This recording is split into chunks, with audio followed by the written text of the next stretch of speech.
আসসালামু আলাইকুম রহমতুল্লাহ। উজ্জ্বল স্যারের বিবি অনলাইন ক্লাসে সকলকে স্বাগত জানাচ্ছি। আজকেও আমরা ম্যানেজমেন্ট অ্যাকাউন্টিং এর একটি ক্লাস নিয়ে হাজির হয়েছি।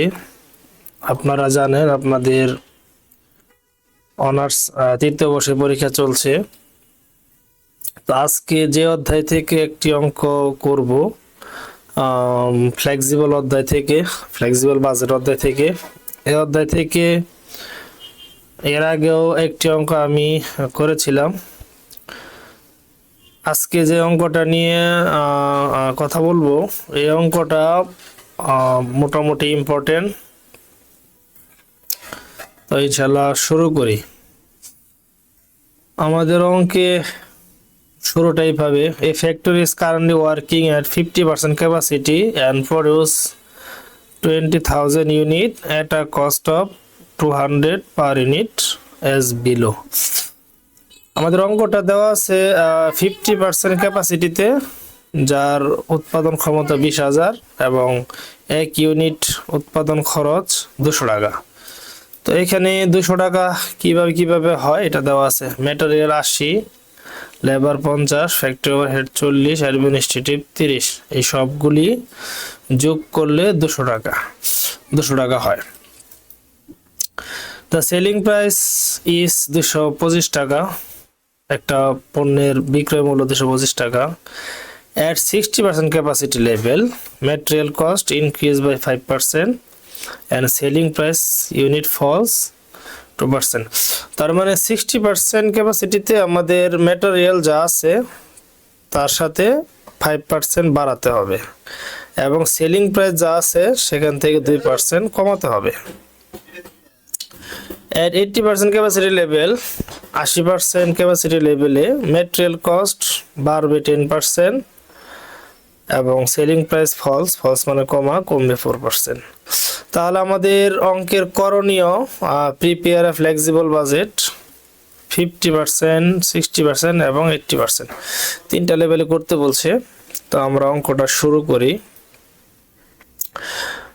প্রথমে ভেরিয়েবল কস্ট আমরা লিখব। ভেরিয়েবল কস্টের মধ্যে ম্যাটেরিয়াল যায়, লেবার যায় এবং যে এন্ট্রিগুলা ফিক্সড বলা আছে 50%, বাকিটুকু হবে ভেরিয়েবল। এখানে বলা আছে 40% ফিক্সড, বাকি 60% হবে ভেরিয়েবল। তার মানে এখানে 4টা এন্ট্রি ভেরিয়েবলে আসবে। তাহলে আমি আগে 50% শেষ করব, 50% ক্যাপাসিটি লেভেল। তো 50%-এর যে 20,000 ইউনিট আছে এই লেভেলে আমাদের অঙ্কের যে তথ্যগুলো সেগুলি হুবহু বসে যাবে। এখানে আমাদের তেমন কোনো কাজ নেই। যেমন ম্যাটেরিয়াল আছে 80 টাকা করে, তো 80 টাকা লিখব। লেবার আছে 50 টাকা করে লিখব। আর ফ্যাক্টরি ওভারহেড 50% ফিক্সড। যদি 50% ফিক্সড হয় তাহলে বাকি 50% ভেরিয়েবল। তাহলে 40 টাকারে যদি 50% করি তাহলে আমাদের হয় 20 টাকা। 20 টাকা হবে ভেরিয়েবল। আবার অ্যাডমিনিস্ট্রেটিভ 40% ফিক্সড।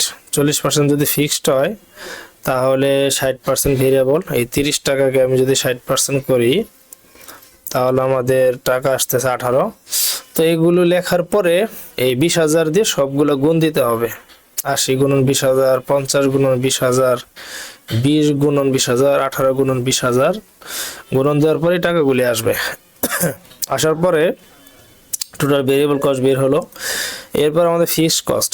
তো ফিক্সড কস্টের মধ্যে আমাদের দুইটা এন্ট্রি হবে, এখানকার ফ্যাক্টরি ওভারহেড আর অ্যাডমিনিস্ট্রেটিভ।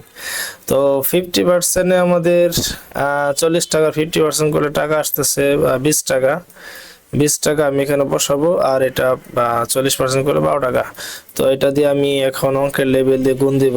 অঙ্কের লেভেল 20,000 আছে, এই যে 20,000 দিয়ে গুণ দিলে টাকাগুলি আসবে। আসার পর এটা আমি লিখবো টোটাল ফিক্সড কস্ট। এখন ভেরিয়েবল কস্ট এবং টোটাল ফিক্সড কস্ট যোগ করার পরে টোটাল কস্ট হবে এই এখানে ভেরিয়েবল কস্ট 33,60,000 আর ফিক্সড কস্ট 6,40,000, দুইটা যোগ করলে 40 লক্ষ টাকা আসে। এরপর আমাদের প্রফিট বের করতে হবে।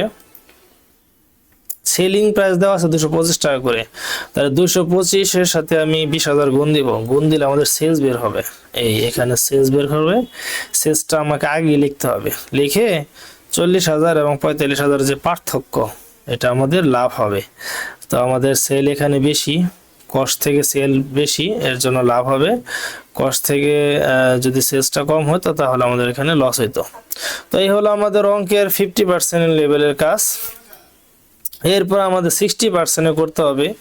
60% আমাদের ম্যাটেরিয়ালটা 5% বাড়বে, তাহলে ম্যাটেরিয়ালের রেট 80 টাকা। 80 টাকার যদি 5% করি তাহলে 4 টাকা হয়।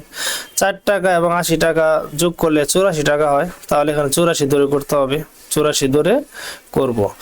আর লেবার এটা কোনো পরিবর্তন হবে না। ফ্যাক্টরি ওভারহেড এটাও পরিবর্তন হবে না। অ্যাডমিনিস্ট্রেটিভ পরিবর্তন হবে না। এগুলো এখানেও যা ছিল এখানেও তাই। এরপর আমরা এখানে ইউনিটটা কিভাবে বের করব। আগে যেমন আমরা 20,000 দিয়ে গুণ দিছি, এখন তো 20,000 দিয়ে হবে না। 60% আমাদের ইউনিট হবে 24,000। 24,000 কিভাবে আসলো আমি একটু দেখাচ্ছি। অঙ্কের যে লেভেল আছে এই লেভেলটাকে আমাকে ভাগ দিতে হবে। 20,000-কে ভাগ দিব 50 দিয়ে, যেহেতু 50% আছে 50 দিয়ে ভাগ দিতে হবে। হ্যাঁ, 50 দিয়ে ভাগ দিয়ে, আর অঙ্কের লেভেল 60 দিয়ে গুণ দিতে হবে। পার্সেন্টে কিছু কাজ করতে হবে না, শুধু 50 দিয়ে ভাগ 60 দিয়ে গুণ দিলে আমাদের 24,000 ইউনিট চলে আসবে। আর এখানে যখন 80% করব তখন আমরা একই নিয়ম, 20,000-কে 50 দিয়ে ভাগ আর 80 দিয়ে গুণ দিলে এই 32,000 চলে আসবে। তো এরপর আমরা যে কাজটা করব সেটা হলো আমাদের ফিক্সড কস্টে চলে যাব। তো ফিক্সড কস্টটা একটু মনে রাখতে হবে। ফিক্সড কস্ট অঙ্কের লেভেল পরিবর্তন হলেও ফিক্সড কস্ট কখনো পরিবর্তন হয় না। তার মানে এখানে যে 4 লাখ টাকা বের হয়েছিল ফ্যাক্টরি ওভারহেড, এখানে 4 লাখ টাকাই হবে, এখানেও 4 লাখ টাকা হবে। অ্যাডমিনিস্ট্রেটিভ 2,40,000, এখানেও 2,40,000, এখানে 2,40,000। তার মানে আমাদের মনে রাখতে হবে ইউনিট পরিবর্তন হলেও, লেভেল পরিবর্তন হলেও আমাদের ফিক্সড কস্ট কখনো পরিবর্তন হয় না। এটা আমাদের অঙ্কের যেই দেওয়া লেভেল সেখানে যা হয় এখানেও তাই হবে। আচ্ছা, আমাদের তাহলে যোগ করব। এদিকে ভেরিয়েবল কস্ট, এটা ভেরিয়েবল কস্ট, এদিকে ফিক্সড কস্ট যোগ করার পর আমাদের যে টাকাটা আসলো এটা হলো 47,68,000, আর এখানে আসছে 62,72,000। এটা আমাদের শুধু একটু পরিবর্তন হবে। এখানে এই ম্যাটেরিয়ালটা এখানে আমাদের করতে বলছে কত পার্সেন্টে, ম্যাটেরিয়ালটা আমাদের এখানে বাড়াতে বলছে 10%। তাহলে 80 টাকা 10% করলে কত হয়? 8 টাকা। 8 টাকা আবার 80 সাথে যোগ করলে 88 টাকা। এই 88 টাকা দিয়ে গুণ দিতে হবে, গুণ দিলেই টাকাগুলো চলে আসবে। তো এইটা আর এটা প্রায় সেম। এখন আমাদের যে কাজটা করতে হবে সেটা হলো প্রফিটটা যখন আমি করব তো প্রথমে 60% করি। 60% আমাদের সেলিং প্রাইস 2% কমবে, তাহলে 225 টাকা আমাদের প্রতি ইউনিটের সেলিং প্রাইস। 225-কে 2% করতে হবে। তো 225-কে যদি আমি 2% করি তাহলে যা আসে সেই টাকাটা থেকে সেই টাকাটা আমাদের 225 থেকে বাদ দিতে হবে। বাদ দিলে আমাদের আসছে 220 টাকা 50 পয়সা। আমি আবার বলি, 225 এর সাথে 2% করব, করার পরে যে টাকাটা আসবে সেটা আবার 225 থেকে বাদ দিতে হবে। যেহেতু কমাতে বলছে বাদ দিতে হবে, বাদ দিলে আমাদের 220 টাকা 50 পয়সা আসে। এই টাকাটা আবার 24,000 সাথে গুণ দিতে হবে, গুণ দিলে আমাদের সেলস বের হয়ে যাবে। সেলস বের হলে আমাদের হয় প্রফিট হবে না লস হবে। যেহেতু আমাদের সেলিং প্রাইস বড়, এখানে 52,92,000, এখানে 47,68,000, তাহলে আমাদের এখানে প্রফিট আসবে। প্রফিট কত? 5,24,000, দুটো পার্থক্য। আর পরের একদম শেষ লেভেল যেটা আছে সেখানে 4% আমাদের সেলিং প্রাইসটা কমবে, তাহলে 225 টাকাকে আবার 4% করতে হবে। 225 টাকাকে 4% করলে আমাদের টাকা আসতেছে যা সেটা আবার 225 থেকে বাদ দিতে হবে, 216 টাকা হবে। 216 টাকা আমরা গুণন দিব 32,000 সাথে। 32,000 গুণ দিলে 69,12,000 টাকা হবে।